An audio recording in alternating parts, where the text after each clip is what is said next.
Jesús, lleno del Espíritu Santo, volvió del Jordán y fue llevado por el Espíritu al desierto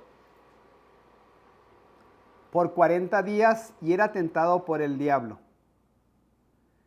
Y no comió nada en aquellos días, pasados los cuales tuvo hambre. Entonces el diablo le dijo: si eres hijo de Dios, di a estas piedras que se conviertan en pan. Jesús respondiéndole dijo: escrito está, no solo de pan vivirá el hombre, sino de toda palabra de Dios. Y le llevó el diablo a un alto monte y le mostró en un momento todos los reinos de la tierra. Y le dijo el diablo: a ti te daré toda esta potestad y la gloria de ellos, porque a mí me ha sido entregada, y a quien quiero la doy. Si tú postrado me adorares, todos serán tuyos. 8. Respondiendo Jesús le dijo: vete de mí, Satanás, porque escrito está, al Señor tu Dios adorarás y a Él solo servirás. Y le llevó a Jerusalén y le puso sobre el pináculo del templo y le dijo: si eres hijo de Dios, échate de aquí abajo, porque escrito está, a sus ángeles mandará acerca de ti que te guarden, y en las manos te sostendrán, para que no tropieces con tu pie en piedra. Respondiendo Jesús le dijo: dicho está, no tentarás al Señor tu Dios. Y cuando el diablo hubo acabado toda tentación, se apartó de él por un tiempo.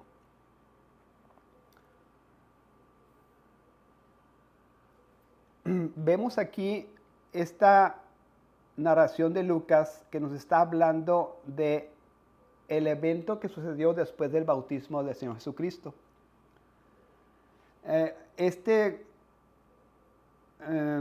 Información de la genealogía es para darnos el contexto, pero en realidad está sucediendo después del bautismo de Jesucristo, ¿verdad? En cuanto se bautizó, dice que Jesús, lleno del Espíritu Santo, lo que estábamos viendo que sucedió en el bautismo, ¿verdad? Que está descendiendo el Espíritu en forma de paloma, lleno del Espíritu Santo, volvió del Jordán, donde estaba siendo bautizado, y fue llevado por el Espíritu al desierto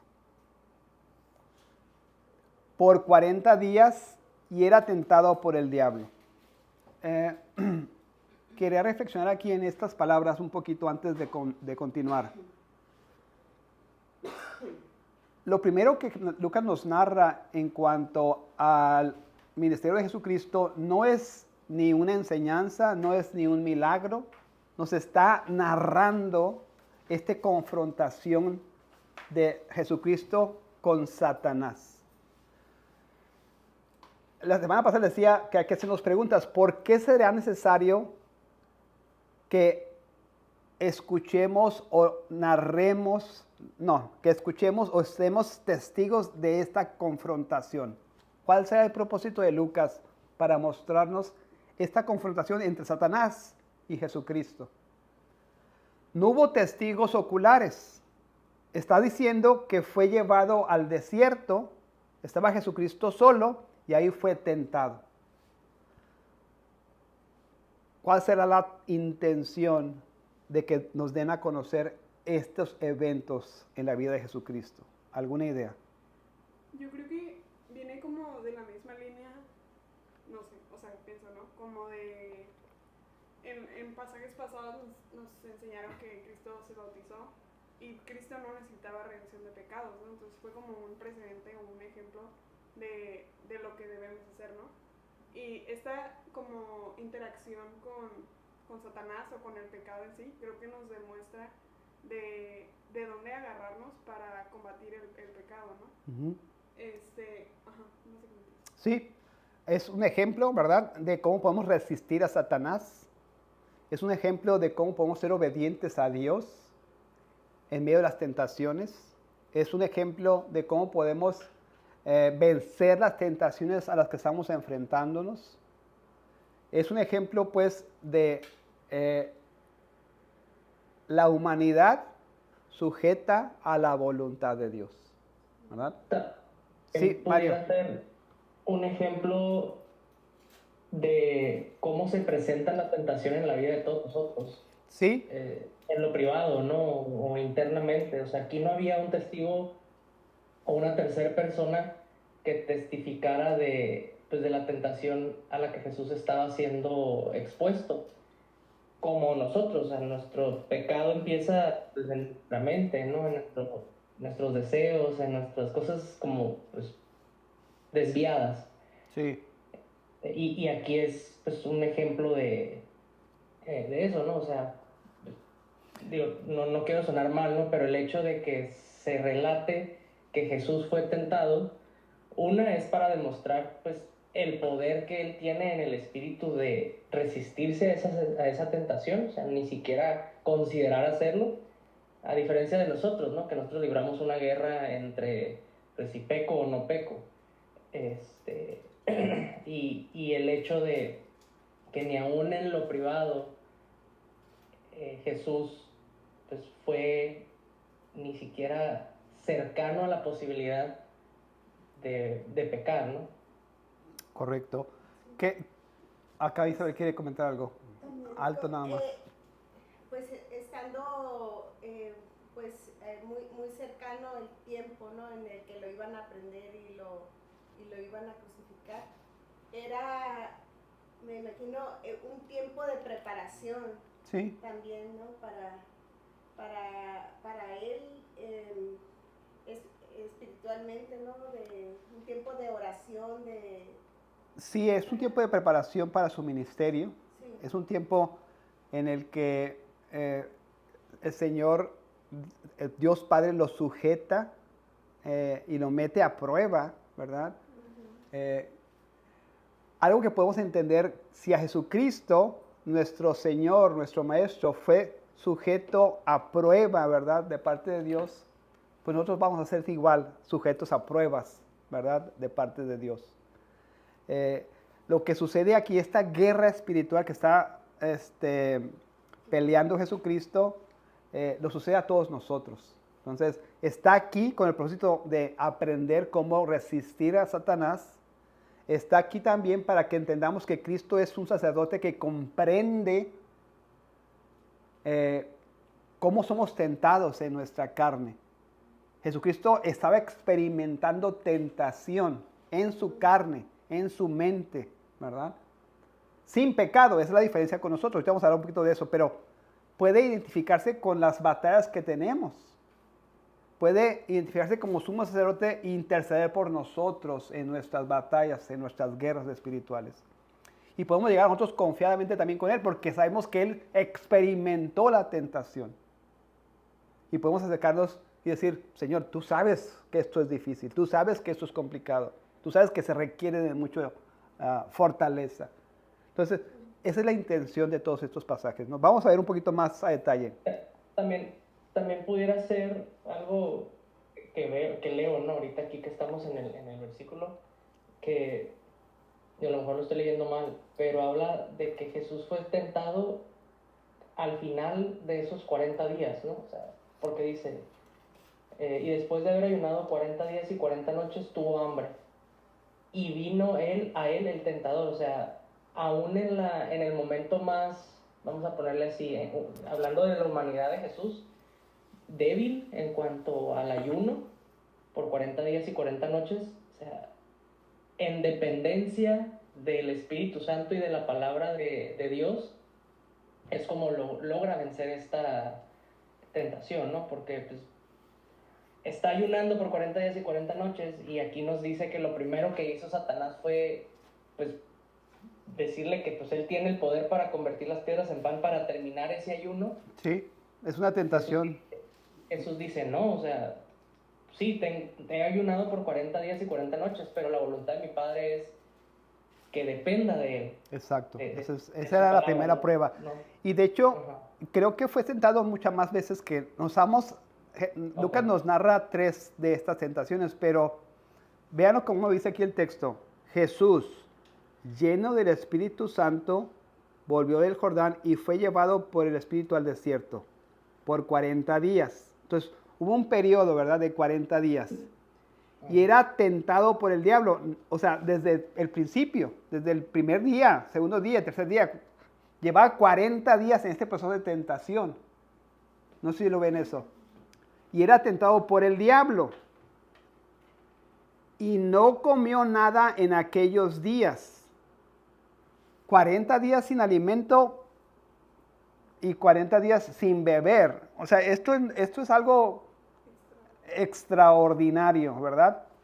Y del lado de la humanidad de Cristo, lo estaba comentando ahorita Mario, está en una extrema necesidad de comer. O sea, no es de como que estaba fácil para él resistir esta tentación.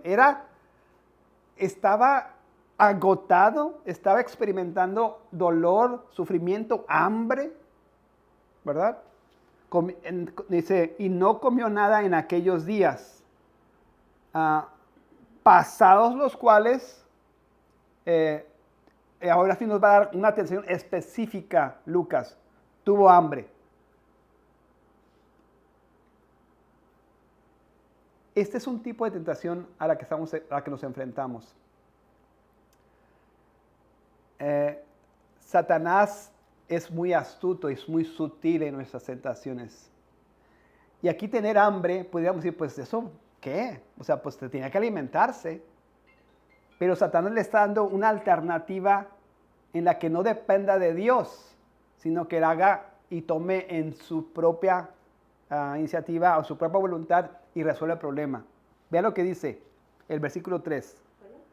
Entonces el diablo le dijo, si eres hijo de Dios, eso es la sutileza del Satanás. Acá estamos leyendo en el bautismo que esta voz del cielo afirmó, la palabra de Dios dijo, tú eres mi hijo amado, en ti tengo complacencia. Satanás está poniendo en duda eso al poner una condición aquí. Si eres hijo de Dios, usted está yendo, siempre hace eso Satanás, en contra de la palabra de Dios, para hacer dudar a la persona. Esa es la tentación que está soportando Jesucristo. Él había recibido palabra de Dios y estaba siendo afirmado que él era el hijo de Dios. Satanás, como es engañador y ha engañado desde el principio, aquí lanza esta interrogante implícita, por así decirlo, ¿no? Si eres hijo de Dios, no dice, como eres hijo de Dios, haz esto, sino dice, si eres hijo de Dios, di a estas piedras que se conviertan en pan. Está de muchas maneras tratando de hacer que caiga Jesucristo. Está retando, está poniendo en duda lo que había recibido del Padre. Esta es la estrategia de Satanás. No solamente en Jesucristo, vemos lo que hizo con Eva y por eso podemos comparar estos dos acontecimientos. No sé si se acuerdan qué fue lo primero que le dijo Satanás, la serpiente, a Eva en el huerto. ¿Alguien se acuerda? Lo va a buscar María porque no se acuerda de memoria.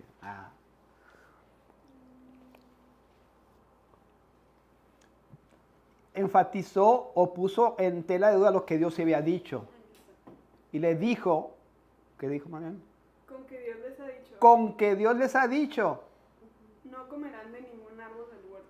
No comerán de ningún árbol del huerto. Eso no había dicho Dios. Pero está transgiversando. Como que la palabra de Dios la manipula para querer decir otra cosa, ¿no? Lo que Dios se había dicho a Eva es que no comieran de uno de los árboles. Luego lo dice Eva ahí, ¿no? ¿Qué dice Eva? La mujer respondió a la serpiente, del fruto de los árboles del huerto podemos comer, pero del fruto del árbol que está en medio del huerto, Dios ha dicho, no comerán de él ni lo tocarán para que no mueran. Entonces, sutilmente, Satanás va a ir en contra de la palabra de Dios siempre. Y puede atacar nuestras mentes y decir, no sé, depende de cada tentación de cada uno de nosotros, ¿verdad? Pero no, Jesucristo no es Dios. No, no eres salvo por gracia. O sea, depende de las dudas que tengamos en nuestras mentes, ¿verdad? Usa la palabra y transversa. Es lo que está pasando aquí. Vamos a leer otra vez. Entonces el diablo le dijo, si eres hijo de Dios, di a estas piedras que se conviertan en pan. ¿Cómo evita Jesús la tentación? Con la palabra. Dice, vean la estrategia de Jesucristo. Jesús respondiendo le dijo, escrito está, no solo de pan vivirá el hombre, sino de toda palabra de Dios. Mateo dice de toda palabra que sale de la boca de Dios. Dándole a entender que era su alimento la palabra. O sea, Sí, no necesita- y dándole a entender que él estaba equipado con la verdadera palabra. Ujú. Él estaba equipado con la verdad y no iba a ser víctima de la transgiversación Ajá. de la palabra que Satanás estaba haciendo. ¿Ah? Pregunta, y eso es bien importante que reflexionemos. Si comparamos, por ejemplo, la tentación de Adán contra la tentación de Jesucristo, ¿cuál fue más compleja? La de Cristo. La de Cristo. ¿Por qué? Pues en primera instancia porque pues Adán tenía todo ahí, o sea, él estaba gozando de perfecta comunión, pues no estaba pasando ni hambre, ni desgaste, ni había estado en el desierto, o sea, literalmente estaban en un Edén pues diseñado por el Señor. Y Cristo había pasado 40 días en el desierto con el calor, con sed, con hambre y pues, o sea, aparte de todo este desgaste físico, pues era pues un ataque directo a su deidad también y a su, pues a su ser. Hay muchas cosas. O sea, Adán, estando en las mejores condiciones, estando alimentado con banquete, por así decirlo, acompañado por su esposa, en comunión con otra persona, en comunión con Dios perfectamente, no pudo resistir la tentación. Jesucristo en el extremo físico de necesidad, de 40 días de soledad, de 40 días de no comunión con ninguna otra persona. O sea, las peores condiciones que pudiéramos imaginar. Quiero que entiendan la intensidad de la tentación, que entiendan lo que estaba pasando en la mente de Jesucristo, en su cuerpo físico, del lado de su humanidad. O sea, eran las peores condiciones. Y Satanás astutamente va a atacar en ese punto de debilidad, ¿verdad? Si se puede decir algo así en cuanto a Jesucristo. Pero en su lado humano estaba en esa posición de debilidad y Satanás va a atacar. Vulnerabilidad, O ¿cómo sería la palabra? vulnerabilidad sería mejor palabra. Y atacar ese punto, ¿verdad? Satanás hace eso en nuestras vidas. Va a atacar nuestras vulnerabilidades. Él conoce a la humanidad, conoce la naturaleza humana, conoce a las personas, cómo reaccionan, y lo ha hecho por siglos, 20 siglos, de probar. ¿Qué dice el refrán? Que el diablo sabe más por viejo que por diablo, ¿no? O sea, todo lo que ha experimentado con las tentaciones humanas, todo lo que ha puesto en marcha de estrategias, eso va a usar contra nosotros. O sea, este adversario, dice la Biblia, que anda como león rugiente. No es cualquier cosa. Y lo vamos a poder resistir, porque la palabra dice también que podemos resistirlo solamente en el poder del Señor. Y Jesucristo está como ejemplo. Otra pregunta para reflexionar. Ahorita vamos a ir leyendo.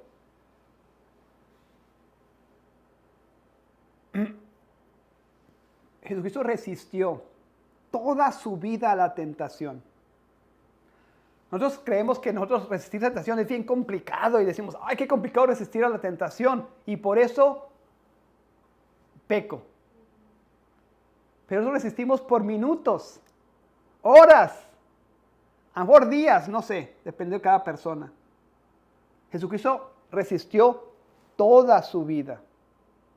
O sea, toda su vida de santidad fue una constante resistencia contra Satanás, contra la tentación.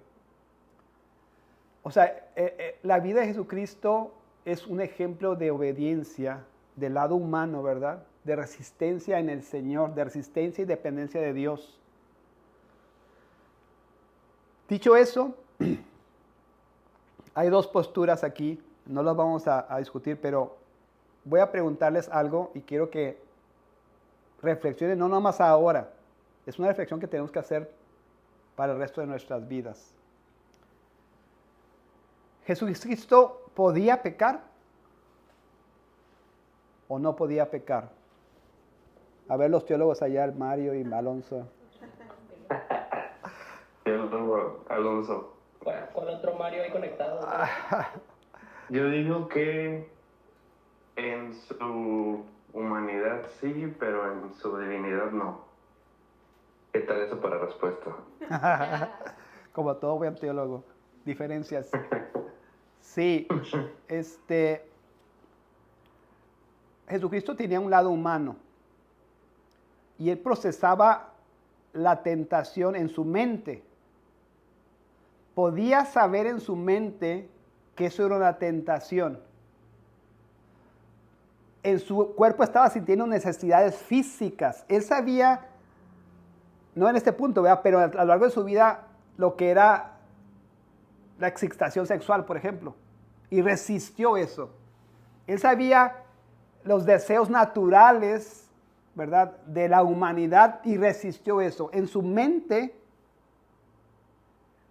podía procesar y decir, esto es una tentación. O sea, desde el punto de vista humano, podía decir, ahí está la tentación, y tenía la voluntad para hacerla o no hacerla. Entonces podemos decir desde ese punto de vista que podía pecar. Pero la naturaleza de Jesucristo es la persona humana y la persona divina. A diferencia de nosotros, Jesucristo no tiene una naturaleza caída. Entonces, moralmente hablando, no podía pecar, porque la tentación llegaba a su mente y él no tenía deseo de cumplir esa tentación. Nunca tuvo ese deseo de cumplir y de hacer. O sea, nosotros tenemos la tentación del dinero. Y si no somos cuidadosos, esa tentación nos puede consumir y podemos llegar a robar dinero. Jesucristo no podía experimentar ese. Porque él aborrece el pecado, ¿no? Porque su naturaleza era santa. Porque su naturaleza no era caída como la nuestra, ¿verdad? Entonces, en su mente, en su lado humano, sí podía procesar las tentaciones. Y por eso sabemos que fue intensa la lucha. De su lado divino, su naturaleza divina impide, ¿verdad?, que esos sentimientos, esas tentaciones, esos deseos se manifiesten y se materialicen en las tentaciones. No quiere decir que no fue tentado, porque estamos diciendo aquí, bíblicamente, que fue tentado, que fue puesto a prueba en su humanidad, en su debilidad del punto de vista humano, pero sabemos que su divinidad impedía que pudiera pecar. Y aquí hay una controversia importante. Muchos dicen, y son dos posturas, como en muchas otras cosas, dos posturas.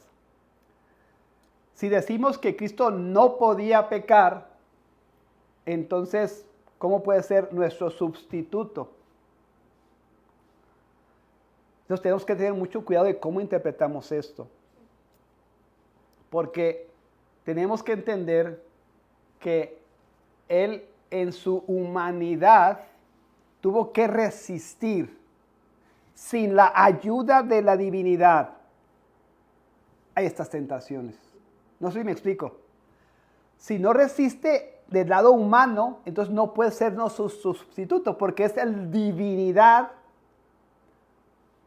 que soporta el pecado. Tiene que resistir desde el lado humano para que realmente sea nuestro sustituto. Y su obediencia como humano pueda ser aplicada a nuestra cuenta. ¿Me explico? Bien importante ese detalle. Aunque están las dos naturalezas obrando al mismo tiempo, decimos y queremos entender, no entendemos el misterio. No estoy diciendo que lo estoy explicando, pero necesitamos comprender que tiene que haber resistido del lado humano, no sé cómo, para que pueda ser un sustituto nuestro. Porque si no, no es el hombre que resiste al pecado, es Dios que resiste al pecado. ¿Me explico? Entonces, no quiero decir que quisiera el punto, porque este es un debate de toda la iglesia por muchos siglos. Pero es bien importante que no caigamos en herejía al pensar que, pues es Dios, ¿cómo va a pecar? No, es Dios, pero también es hombre. Tiene naturaleza humana, tiene naturaleza divina. En su naturaleza humana está resistiendo al pecado y siendo obediente. A diferencia de Adán, que no fue obediente. Este segundo Adán, su obediencia ahora atribuida a nuestras vidas es lo que nos da, pues,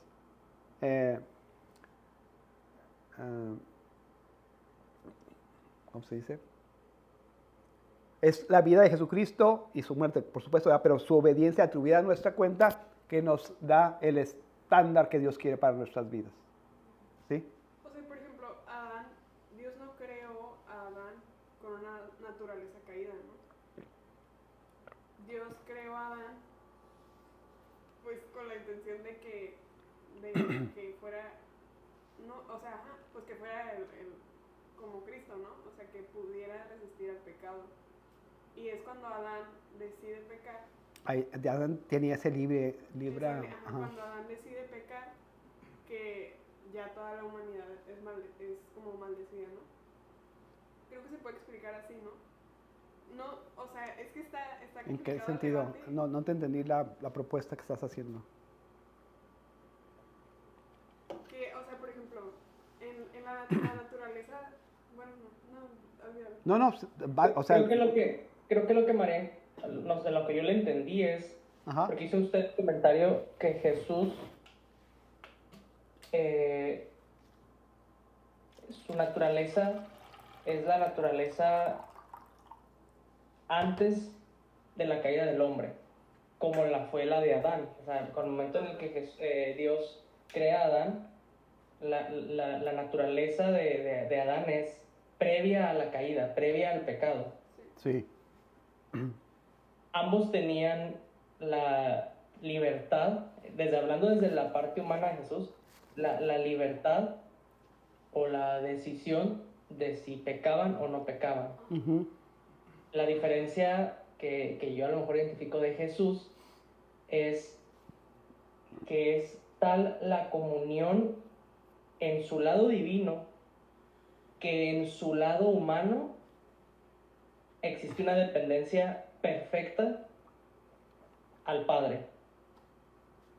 Que a lo mejor ahí es donde, por esa comunión y esa obediencia perfecta en su lado humano, esa dependencia perfecta en su lado humano, tiene él la capacidad de resistir la tentación. Sí, o sea, hice la diferencia entre humanidad y divinidad porque es necesario hacerla en nuestras mentes, pero la persona de Cristo es una, o sea, Sí. o sea, su divinidad o sea, es complicado para nosotros separarlos, ¿no? O sea, vemos desde el punto de vista humano queriendo separar la humanidad de la deidad, pero eso nunca sucedió. Nunca la humanidad de Cristo estuvo separada de la divinidad de Cristo. No sé si me explico. Sí, así como también es complicado nosotros concebir o entender el concepto de la naturaleza humana previa al pecado original, previa a la maldición. O sea, nosotros tenemos una idea y como lo escuchamos ayer, ¿no? O sea, como hay proposiciones, hay doctrinas, hay ideas y hay suposiciones. Uh-huh. Pero no es la realidad. O sea, la realidad es que la humanidad previa al pecado es una y después del pecado es otro. Asumimos o creemos tener como cierta idea, mas no Sí, conocemos esa humanidad. sí. ¿Qué características tiene? O sea, tenemos que tratar de en nuestras mentes encontrar la forma de explicar estas dos naturalezas de Cristo. Pero al mismo tiempo debemos cuidar nuestras mentes de no separarlas por completo, porque eso no existe en la realidad. Sí, claro. La persona de Cristo conviven o coexisten esas dos naturalezas al mismo tiempo. Sí. Desde que Cristo nació, desde que fue concebido, ahí está la divinidad. Nunca existió la naturaleza humana sin la divinidad. ¿Me explico? Ujú. Entonces no podemos separarlos. Hacemos esas distinciones para poder tratar de explicarlo y entender en nuestras mentes. Pero no es tan sencillo. ¿Ok? Lo que quería que reflexionáramos básicamente es que tenemos que aceptar, para que todo lo demás tenga sentido, que Cristo en su humanidad resistió el pecado. Porque de otra manera no sería nuestro sustituto. O sea, no podría ser un humano resistiendo el pecado. ¿Me explico? Eso es lo que quería reflexionar. Dejen continuar. Este tema no lo vamos a resolver ahora. Es un tema de debate y de mucho estudio y de posturas a través de los siglos en la iglesia, ¿no? Voy a leer el 3 nuevamente. Entonces el diablo le dijo, si eres hijo de Dios, di a estas piedras que se conviertan en pan. Si esto lo hubiera hecho Jesucristo, ¿cuál habría sido el pecado? Atentar en contra de la voluntad del Padre y el plan divino. ¿En qué sentido? Explícamelo un poquito. Sí, el ministerio de Jesús al venir a la tierra es vivir la vida perfecta en obediencia perfecta, cumplir la voluntad que las tres personas de la Trinidad habían pues, planeado, ¿no? Uh-huh. Esto que Satanás le está planteando a Jesús como opción, pues está en contra de ese plan, porque al él haber cometido este acto que Satanás le estaba planteando, pues ya iba a romper con todo el plan que estaba... Y el plan lo podemos confirmar con lo que dice Jesucristo adelante. Tienes razón, o sea, esta tentación es ir en contra de la voluntad de Dios o de la dependencia de Dios. Fíjense cómo responde Jesucristo. Jesús respondiendo le dijo, escrito está, no solo de pan vivirá el hombre, sino de ¿qué? De toda palabra de Dios. O sea, en dependencia a Dios, en fe a Dios. El sustento iba a venir. Jesús sabía que el Padre no lo había abandonado. Tenía que resistir esa tentación y depender en fe de lo que el Señor estaba haciendo. Y aparte, pues el primer milagro iba a venir hasta después, ¿no? Sí, o sea, aquí el punto es que la fe de Jesucristo fue probada al punto de que él podía tomar cartas en el asunto y convertir el pan, las piedras en pan. Pero aquí el punto era que él tenía que depender en fe de lo que el Padre iba a sustentarlo, ¿no? Vamos a ver el siguiente versículo. 5. Y le llevó el diablo a un alto monte y le mostró en un momento todos los reinos de la tierra. Y le dijo el diablo, a ti te daré toda esta potestad y la gloria de ellos, porque a mí me ha sido entregada y a quien quiero la doy. ¿Cuál es la tentación aquí? El poder. ¿El poder? O sea, sí. El propósito de Jesucristo, la misión de Cristo era venir por las naciones. Pero había un plan específico para ese propósito, a través de la cruz. Satanás le está dando una opción distinta. Le está dando otro camino. Y le está diciendo, olvídate del plan de la cruz. Te estoy dando todo aquí. Esa es la tentación. ¿Ah? Voy a leer otra vez. Y le llevó el diablo a un alto monte y le mostró en un momento todos los reinos de la tierra. Y le dijo el diablo, a ti te daré toda esta potestad y la gloria de ellos, porque a mí me ha sido entregada, y a quien quiero la doy. ¿Cuál era la condición?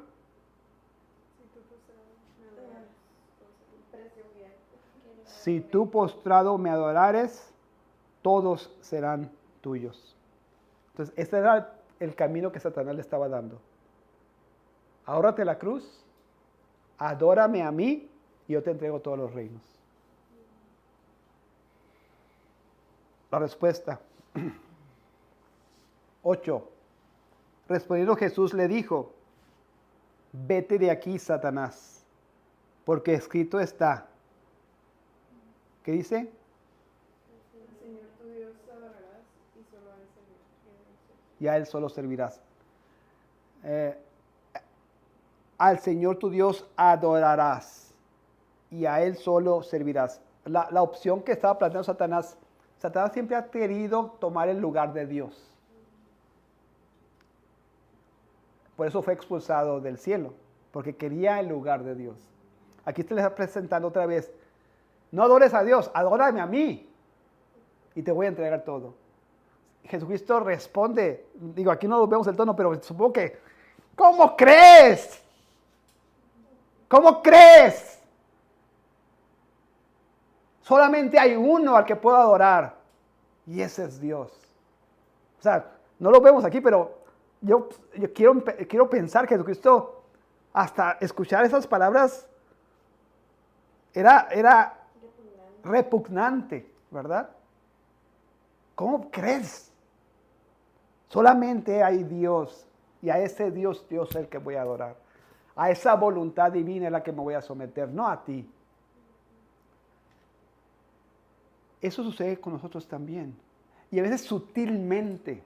Y eso es lo que hace Satanás con nosotros. Y nos pone ahí tentaciones que van en contra de la voluntad de Dios. Y nos dice, no te preocupes. No es tan importante esto que estás haciendo. No es tan crítico.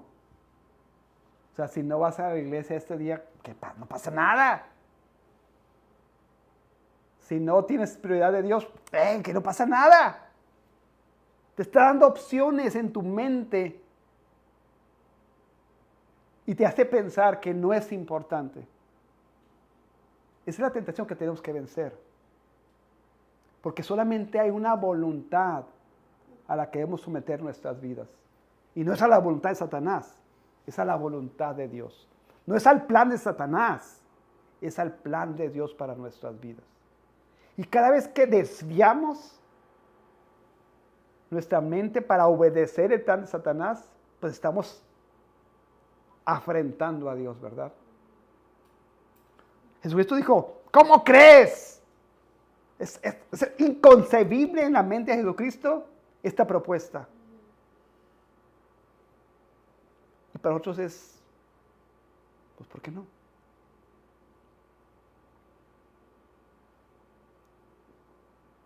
No sé si ven lo que es sutil que es Satanás en las tentaciones que nos pone. Jesucristo nos enseña el camino correcto y cómo debemos sujetar nuestra vida a la voluntad divina y no a los planes de Satanás, no a las alternativas que nos pone Satanás. Oye, toma ese dinero, es lo más rápido, lo más fácil. ¿Para qué te esperas 5 años a ahorrarlo? Ahí está, tómalo. Aunque sea ilegal, pues ¿qué tiene? Pues es para un bien que vas a hacer. Es para tu casa, es para tu carro. O sea, pues sí, va, pues ¿qué tiene? Satanás es muy sutil.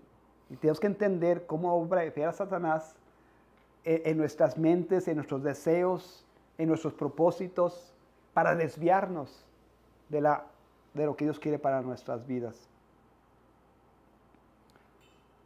9.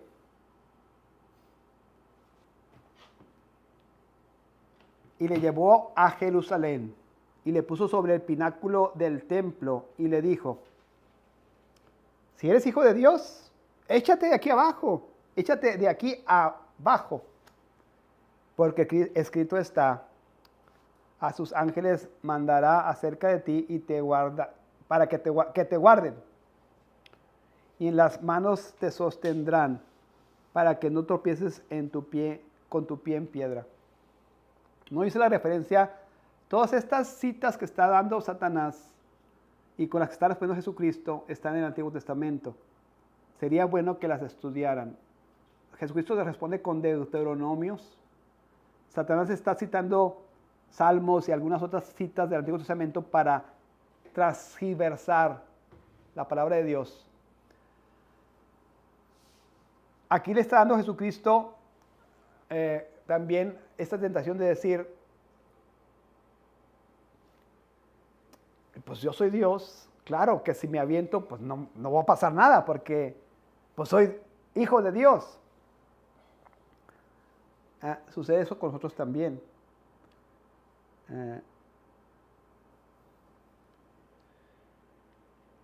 Que no somos cuidadosos y a veces asumimos que Dios nos va a librar de las situaciones y intencionalmente nos ponemos en peligro. Dios nos va a librar de las situaciones, pero no cuando nuestra intención sea exponernos al peligro. O sea, no debemos retar a Dios con nuestras vidas, con nuestras decisiones. Debemos someter nuestra voluntad a Dios. Ven cómo responde Jesucristo. Respondiendo Jesús dijo, le dijo, dicho está, no tentarás al Señor tu Dios.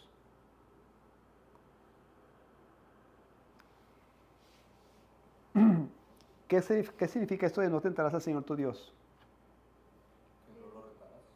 No lo retarás. Porque no irás en contra de su palabra. O sea, y no lo pondrás. Hay algunas personas que pueden decir, por ejemplo, algún tipo de oración que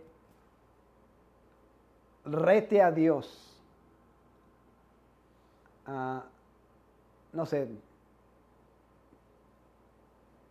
No tenía preparado el ejemplo. Estoy pensando, pero no, sí, en el sentido de que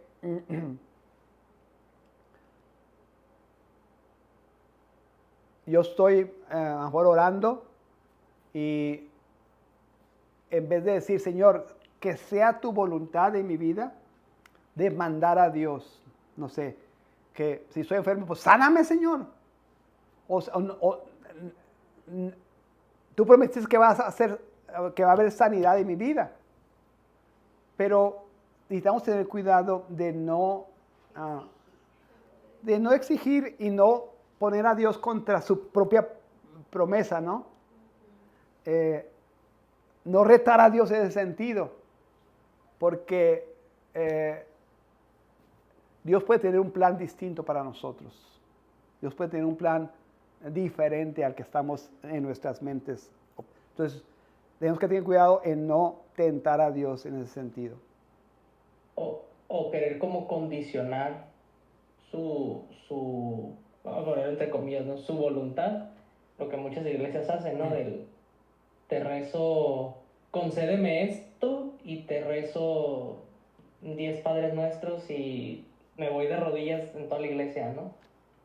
Como ese tipo de condicionamientos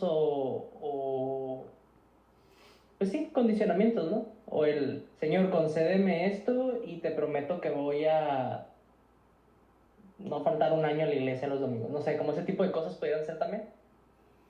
No entiendo el ejemplo, Mario. O sea, lo que muchas iglesias hacen, hablando del catolicismo, o sea, que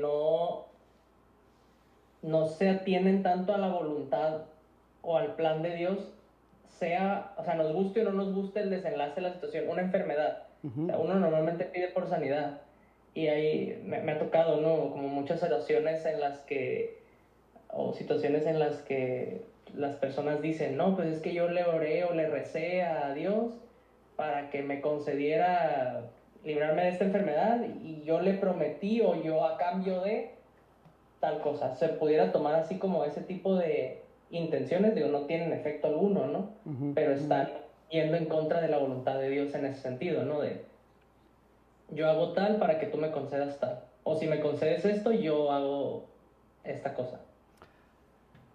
Estaba pensando en un ejemplo. No estoy tan seguro de lo que estás tratando de explicarme, pero ahorita recordé de un ejemplo. Algunas iglesias o sectas alegando o haciendo alusión a la palabra que dice que si vivieres cosa mortífera no te hará daño. Algunas iglesias, no sé si se llaman iglesias o algunas sectas, a propósito toman cosas venenosas, creyendo que en esa palabra Dios los va a sanar o los va a librar. Eso es retar a Dios, eso es tentar a Dios. Pablo tuvo una experiencia y Pablo fue en su ministerio, en su trabajo, estaba preparando para encender una fogata y al tomar leña fue mordido por una serpiente. No que Pablo estaba buscando eso. Y en ese caso, Dios lo sana o lo salva o lo impide que esa serpiente lo mate. Pero si yo busco y me pongo mi mano a propósito ahí con la serpiente y pícame, acá el Señor me va a sanar, eso es retar a Dios, eso es tentar a Dios. No sé si me explico. O sea, yo no puedo exponerme a propósito y decir, es que Dios me va a sanar. Eso es atentar o tentar a Dios. Pablo fue mordido por la serpiente, no porque él quería que lo mordiera, estaba en la voluntad de Dios, haciendo el propósito de Dios, haciendo la misión de Dios, y Dios lo salva y lo sana.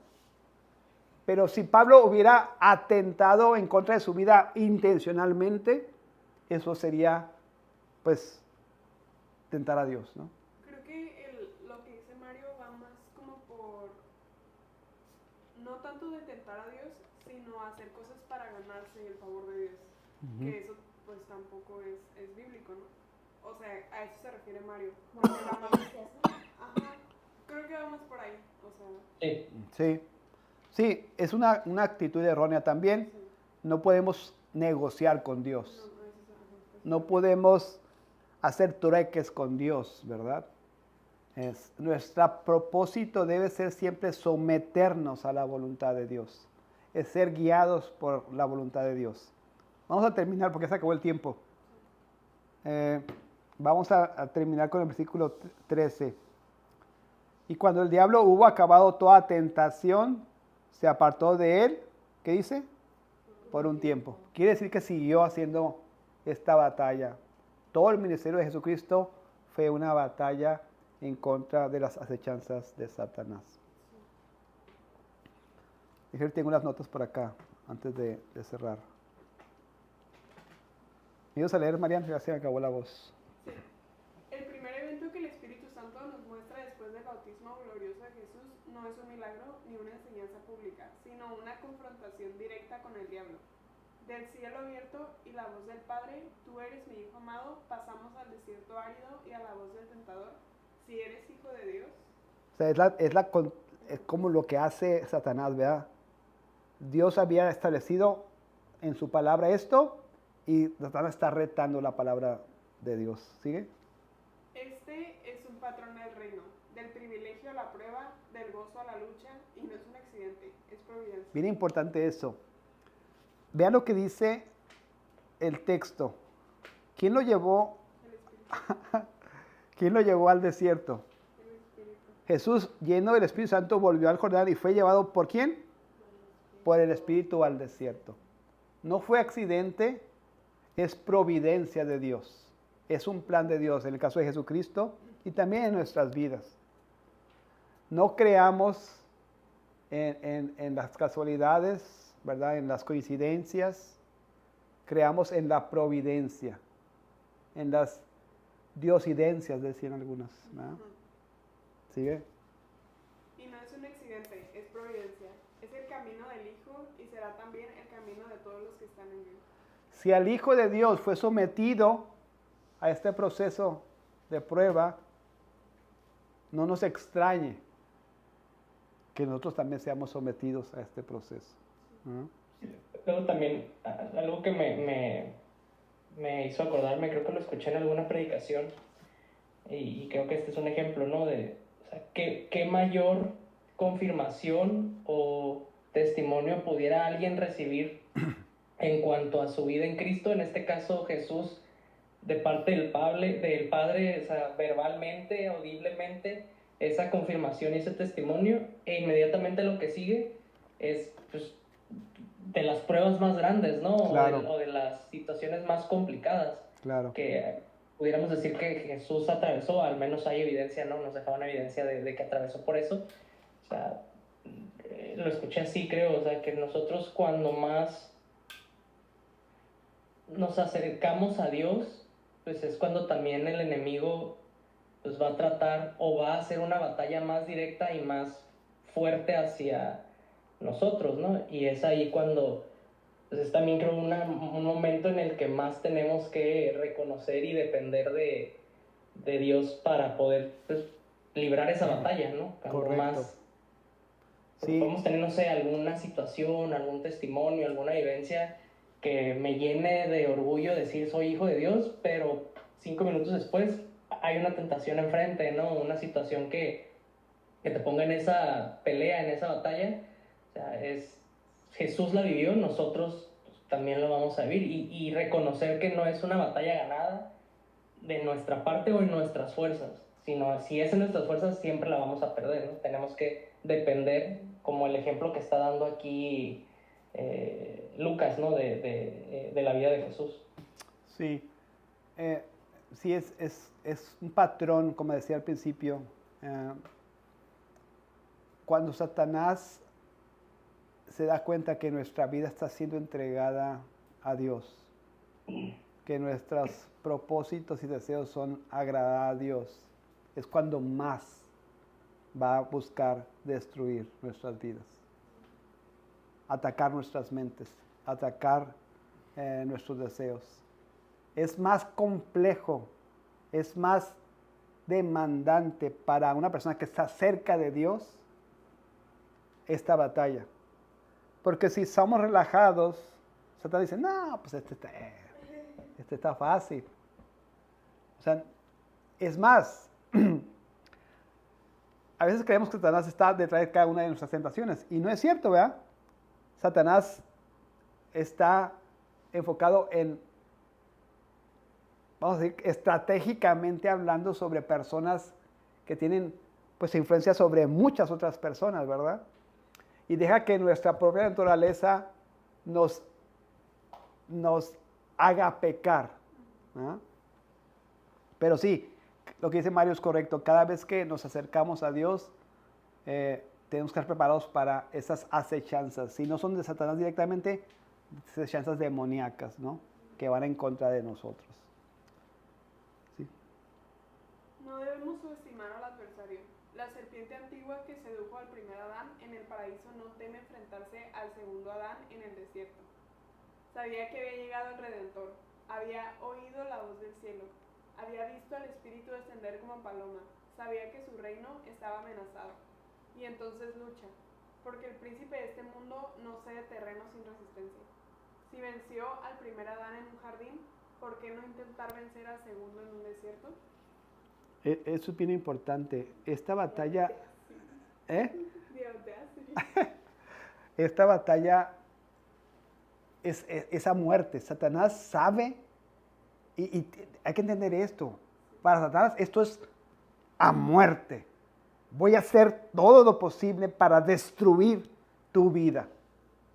No sé si me explico. No es un adversario que se conforma. No es un adversario que está tranquilo ahí. No, está buscando cómo destruir. No puede arrebatar nuestra salvación, pero sí puede destruir nuestra vida. Sí puede destruir nuestro testimonio. Sí puede destruir nuestra afectividad para con Dios. Y Él quiere hacerlo. Y Él va a hacer todo lo posible para destruirnos. Tenemos que tener conciencia de este adversario. No podemos subestimar a Satanás. Quiere y tiene una lucha a muerte para todo lo que quiere decir y se asemeja a Dios. Odia a Dios y a todos los que representan a Dios. Es osado, es poderoso. Por eso decía Mario, no podemos ganar esta batalla si no es en dependencia a Dios. No somos lo suficientemente fuertes en nuestras propias fuerzas como para resistir al diablo. Tenemos que armarnos con la palabra, que es el ejemplo que nos da Jesucristo, ser guiados por el Espíritu Santo, someter nuestra vida a la voluntad de Dios. En esos términos podemos resistir a Satanás, no en nuestras fuerzas.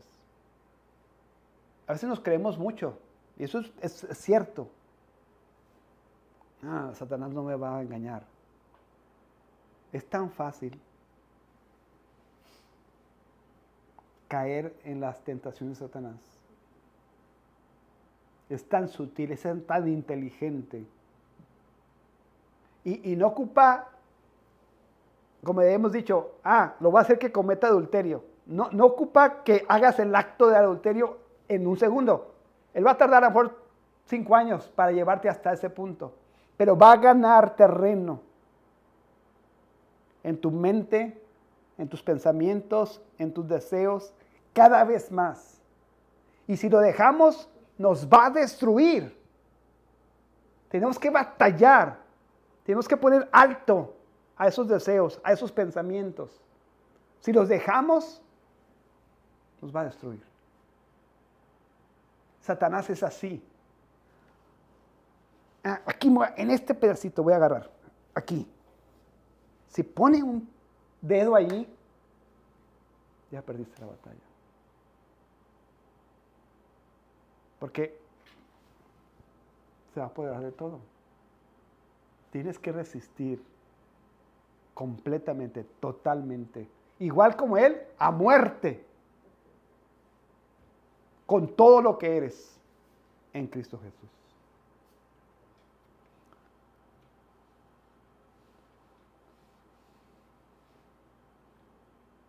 No nos sorprendamos entonces cuando somos tentados. Si somos de Cristo, seremos atacados. El enemigo no puede robarnos el cielo, pero hará todo lo posible por herirnos en el camino. No puede destruir nuestras almas, pero puede herirnos en el talón. Por eso, no lo ignoremos ni lo despreciemos. Vistámonos con toda la armadura de Dios. Resistámoslo firmes en la fe y recordemos: resistid al diablo y huirá de vosotros. Tengo más notas, pero ya se nos acabó el tiempo. El punto aquí, y a todos los que estamos conscientes de esto, no dejemos espacio para Satanás. Tenemos que ser conscientes.